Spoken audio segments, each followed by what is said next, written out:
বন্ধুরা আসসালামু আলাইকুম, কেমন আছেন সবাই? আশা করি সবাই ভালো থাকবে। তো যেমনটা আমি আগের ভিডিওতে আপনাদেরকে জানিয়েছিলাম যে আমার আজকেরও একটা 2 ঘন্টার ক্লাস ছিল। তো সেই 2 ঘন্টার ক্লাসটা আমি করে আসলাম কেবলে।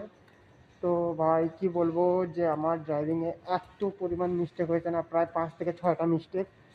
মানে লেন চেঞ্জ, তারপরে টার্নিং, আরও আছে রাউন্ড অ্যাবাউট, এই কটা, মানে সব কিছু ছোটখাট মিলিয়ে 6-7টা মিস্টেক। তো যেমন তেমন করে ওই মিস্টেকগুলো তো একটু মানে মাথায় যতটা ঢোকার ততটা ঢুকছে। এখন আবার এখন আবার কাল সকাল 6টায় ফাইনাল ফাইনাল এক্সাম।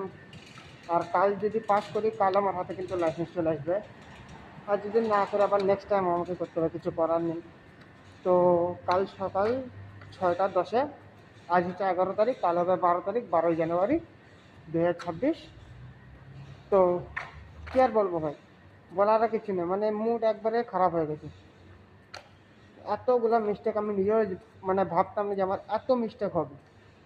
তো যাই হোক, যেটা হওয়ার সেটা হয়ে গেল। তো কাল আমার ফাইনাল, আপনারা সবাই দোয়া করবেন, পাশে থাকেন একটু। কাল ফাইনালে আমি আপনাদেরকে জানাবো যে আমার ফাইনালে ফেল হলাম কি পাস হলাম, সবই আপনাদেরকে জানাবো। তো বেশি কিছু বলবো না, ভিডিওটাকেও বেশি লং করবো না। সাবস্ক্রাইব করে দিন। আল্লাহ হাফেজ, সবাইকে শুভরাত্রি।